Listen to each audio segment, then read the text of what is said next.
Kozhikode government law കോളേജിലെ വിദ്യാർത്ഥിയുടെ മരണത്തിൽ ദുരൂഹത. ഫാത്തിമ മൗസ നിസാര കാര്യത്തിന് ആത്മഹത്യ ചെയ്യില്ലെന്ന് സുഹൃത്ത്. ആത്മഹത്യ ചെയ്യുന്നതിന്റെ തലേദിവസം രാത്രിയിൽ മൗസ കാറിൽ കയറി പോകുന്നത് കണ്ടെന്ന് സുഹൃത്ത് ജനം ടിവിയോട് പറഞ്ഞു.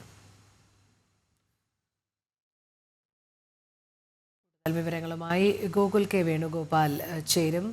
ഗൂഗിളിലേക്ക് എത്താം. അതിനു മുൻപ് ഈ കോഴിക്കോട് ഗവൺമെന്റ് ലോ കോളേജിലെ വിദ്യാർത്ഥിയുടെ മരണത്തിൽ ദുരൂഹത ഉള്ളതായുള്ള ആരോപണങ്ങൾ വരുന്നുണ്ട്. കാരണം ഏറ്റവും അടുത്ത സുഹൃത്ത് പറയുന്നത് ഫാത്തിമ മൗസ നിസാര കാര്യത്തിന് ആത്മഹത്യ ചെയ്യില്ല എന്നാണ്. ഗൂഗിൾ ചേരുന്നുണ്ട്. ഗൂഗിൾ, എന്താണ് ഇപ്പോൾ നിലവിൽ ഉയരുന്ന ദുരൂഹത? ഈ ഫാത്തിമ മൗസയുമായി ബന്ധപ്പെട്ട് കോവൂർ സ്വദേശിയായിട്ടുള്ള യുവാവിന് ബന്ധമുണ്ട് എന്ന തരത്തിലുള്ള ആരോപണങ്ങൾ തുടക്കം മുതലുണ്ടായിരുന്നു.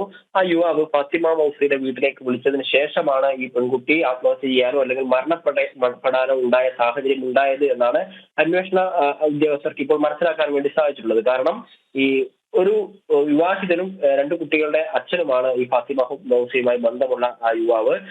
അയാൾ ഈ ഫാത്തിമ മൗസയെ വീട്ടിൽ വിളിക്കുകയും തങ്ങൾ തമ്മിൽ അടപ്പുമുണ്ട് എന്ന കാര്യം പറയുകയൊക്കെ ചെയ്തു. ഇതുമായി ബന്ധപ്പെട്ട് ഫാത്തിമ മൗസയുമായിട്ട് അവരുടെ കുടുംബത്തിലെ അവരുടെ വീട്ടുകാർ ഫാത്തിമ മൗസയെ വിളിക്കുകയും ചില ചോദ്യം ചെയ്യലൊക്കെ ഉണ്ടായിരുന്നു. ഇതുമായി ബന്ധപ്പെട്ട് ഫാത്തിമ മൗസയും ഈ യുവാവും തമ്മിൽ അഭിപ്രായ വ്യത്യാസം ഉണ്ടാവുകയും ഒക്കെ ചെയ്തതായിട്ടാണ് മനസ്സിലാക്കാൻ വേണ്ടി സാധിക്കുന്നത്. ഇതിനെ തുടർന്നാണ് ഇത്തരത്തിലൊരു മരണം സംഭവിച്ചത് എന്നാണ് മനസ്സിലാക്കുന്നത്. പക്ഷെ അതുമായി ബന്ധപ്പെട്ട വിവരങ്ങൾ ഈ ഫാത്തിമ മൗസയും ഈ കോവൂർ സ്വദേശിയായിട്ടുള്ള യുവാവുമായി ബന്ധമുള്ള അവർ സംസാരിച്ചിട്ടുള്ള കാര്യങ്ങൾ വിവരങ്ങളും മറ്റും കണ്ടെത്താൻ അന്വേഷണത്തിന് സാധിച്ചില്ല. കാരണം ഈ ഫാത്തിമ മൗസയുടെ മൊബൈൽ ഫോൺ ഇപ്പോഴും കണ്ടുകിട്ടിയിട്ടില്ല.